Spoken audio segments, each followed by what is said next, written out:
Hey guys, welcome back to my channel. It's been a minute.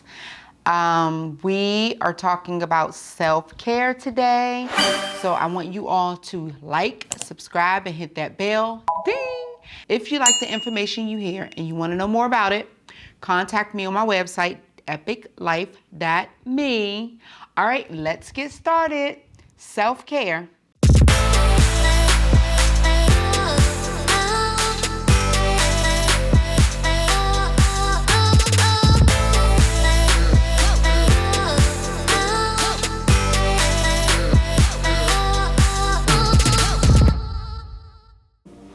All right, guys, so self-care, right? I'm a mom of four. Got my mom jeans on today, got my relaxing shirt on, I work out. Listen, I had somebody to ask me this week in therapy, what do you consider self-care? And suddenly it dawned on me that I cannot assume when I say the two words self-care that people actually know this in a tangible, natural way, right? So it's apparent with the busyness of life, all that's going on, all that people have to do in terms of caring for other people, in terms of working, in terms of anything that's on our to-do list, that self is last on the list in most instances. All right, so in answering such a question, I explain that it's exactly what it says. Care of yourself. But what does this practically look like? How is it carried out in everyday life? So I gave some examples of things that you do for self-care in 5 areas of life. And the examples I gave are areas that I do self-care in. All right, so the first one is spiritual. The second one is mental and emotional.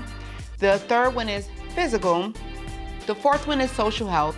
And the last one is purposeful living. Now, I like to use an acronym to help remember. It's PS, like you're writing a letter, P.S.MEPS, M-E-P-S, all right?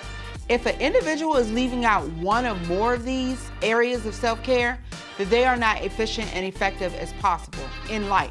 These are the areas that we're gonna be talking about today for self-care, and I'm gonna be using some real tangible ways to explain to you all how that can look in people's lives. All right, so the thing is, it's gonna look differently for each person. All right, so first I'll give you an example of what I do in each area, and then I'll give some definitions and some purposes surrounding each area of self-care. All right, let's start off with spiritual health. I set aside a period for fasting and prayer. I take communion, read and live the Word of God, walking with my Creator, talking to Him daily, walking out life with Him, right? Side by side, serving and loving others while living out my God-given purpose. That is like my self-care, spiritual health. All right, so the other part of it is just putting on the full armor of God, you know, and trying to be cognizant of that despite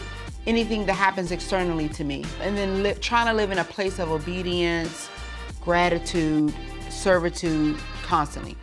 That's how I take care of my spirit. That's an example. It might look a little different for you, but that's just an example of how I take care of that. And the reason I'm saying that is because people are like, well, how does that what does that tangibly look like? All right, let's go to the next one. Mental and emotional health. So you guys know that I'm a therapist, so I try to make sure that I am in a good place mentally and emotionally all the time. I'm cognizant of it, all right?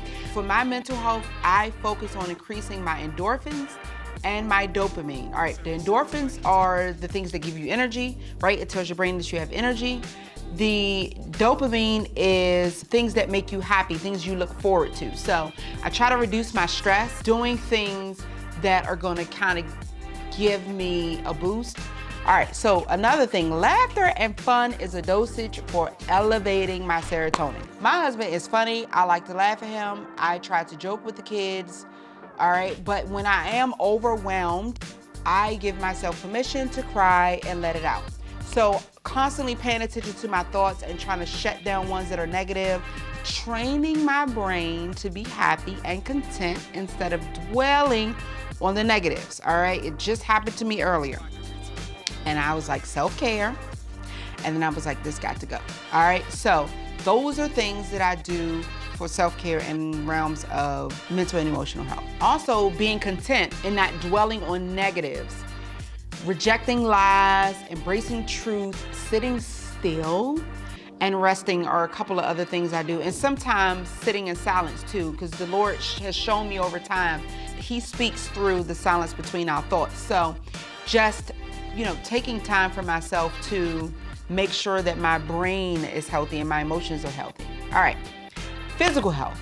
Now, I have to eat healthy. All right, less sugar, natural sugars, honey, agave, fruit, less bread and carbs, Ezekiel bread I'll do sweet potatoes, protein shakes, plenty of water, at a minimum, half my weight in water. Vitamins and minerals, take zinc, magnesium, vitamin D, vitamin C, iron on a daily basis, a boatload of veggies. My kids have started calling me a rabbit because I like to eat a bunch of veggies. Arugula, kale, spinach, avocados. If you guys have not seen my video on life hacks, look at that video because that kind of it tells you what I do physically to take care of my health in terms of food. But, for me, I have to eat healthy. I have to choose healthy foods that work well with my body because I've had a lot of health issues. So I do things like flax seeds and kefir and lassi and dark chocolate. Those are just some things. But again, if you want extra coaching on this, reach out to me. The other physical health thing I do is exercise. So strength training, core training. You guys know that I just had rotator cuff surgery. So, me working out is really important. I've missed a lot of that time and I could feel it in my body. When I was sedentary, I could definitely feel it. Another part of my physical health is sleep health. Like I have to get 8 or 9 hours of sleep. If I don't feel well. I'm one of those people who really need time to sleep. And so, sleep is really, really, really important. Social health. So I enjoy fellowshipping with others and spending time with my family and my friends, talking and laughing with strangers and encouraging just people, and helping others and working on strengthening relationships is part of my social health. It's part of our social health, okay? The key piece here is not isolating and enjoying people in general. The thing about social health is, especially during this time of COVID-19, a lot of people have been isolating. I know that sounds crazy, right? Because you're like, all of us are isolated. But what I mean is people have been choosing not to talk to people, to really isolate, right? And so I've been in therapy, I've been seeing a lot of individuals who are introverts say, you know what? I don't know what everybody's complaining about. This is good. I'm good. And yes, you are, you may not be a person who wants to talk to others or who really crave being around people all the time, but it is a healthy component of our health to have those interactions and have a social life. So, just make sure that you're not isolating in the isolation. Does that make sense? So that's the point that I wanted to drive home for social health because it really is important to figure out a way. I mean, you guys know we've been doing a lot of things right now in COVID with virtual. I've seen people watch movies together virtually. I mean, people are just doing all kinds of stuff. So do something. The point is not to isolate and decide not to talk to people anymore because of the situation, because that's not good social health. All right, let's move to the next one. Purposeful living. What is purposeful living? Purposeful living is living life on purpose, in purpose, from the purpose of authentic self. All right?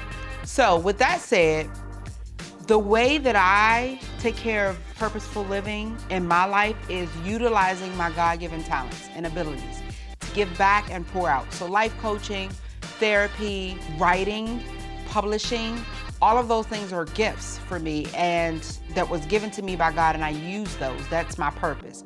Living out my deepest passions and tackling my top concerns is the way that I have purposeful living. It's a freedom, from the constraint of being put in a box, right? and an absence of being stuck in a stifling restriction of like societal and familial expectations, but pleasing an audience of one, and that's God. And so, you know, you want to be in a place where you're doing what's in the pit of your belly, is what I tell my clients. That thing that's like, I gotta do this, right? And I love to do this. That is purposeful living. All right, let's talk about some definitions. Spiritual health. Spiritual health is the hub of human wellness. It brings all the other parts of health together. All right, so spiritual health encourages and influences our morals, selflessness. It creates meaning in life. Our spiritual health establishes our perception. So it's a surety, you know, of potential to get through life and even thrive at it, right? So that's how we decide how we're gonna get through life. All right, definition for purposeful living. Purposeful living is when you're moving toward, as I said before, living life on purpose, in purpose, and from the meaning of the authentic you that God created you to be. All right, usually it's the pursuit of goals that include your passions, your interests, and your value system. All right, being solution to a problem that keeps you up at night. So think about that. What keeps you up at night? What is on your mind? What is in the pit of your stomach? What is the answer that you have to give to the world? That's purposeful living. All right, mental and emotional health definition. Mental and emotional health is the care and well-being of your psychological and emotional well-being, all right, that affects your thoughts. All right, so listen, it affects your thoughts, your actions, and your moods. All right, I always tell my clients, it first starts here and then it becomes an action, and then your actions become habits. That's mental and emotional health. All right, physical health. Physical health is the care of your physical body, how it's operating, right? It involves everything from nutrition to sleep to your sexual health. If you're married, wink, to exercise and more. All right, those are all physical components of your physical health. Definition for social health. All right, so as we said before, social health is when one forms healthy interpersonal relationships, when an individual can adapt to different social situations and act appropriately in those situations and settings. All right, that is social health. All right, guys, so guess what? In therapy, I give homework. I'm giving homework today. I'm gonna give you exercise. I want you to think about the aforementioned areas that I said, the P.S.MEPS, right? And see if you have a place of opportunity for growth in the above areas. I want you to research and make a progression plan for those areas. So remember, the areas are purposeful living for the P, S, spiritual health, right? That, so it's PS. M, mental health. E, emotional health. P, physical health. And S, social health, all right? I want you guys to think about those areas in your life, and I want you to see what areas of opportunity you have in those areas, and then I want you to research and make a plan. You guys be blessed. I hope you enjoyed the content today on self-care. Take care of yourself. And I want you guys to watch my other videos. If you've liked this video, make sure you hit that like, subscribe, and that bell. Ding! And I'll see you guys next time. Bye.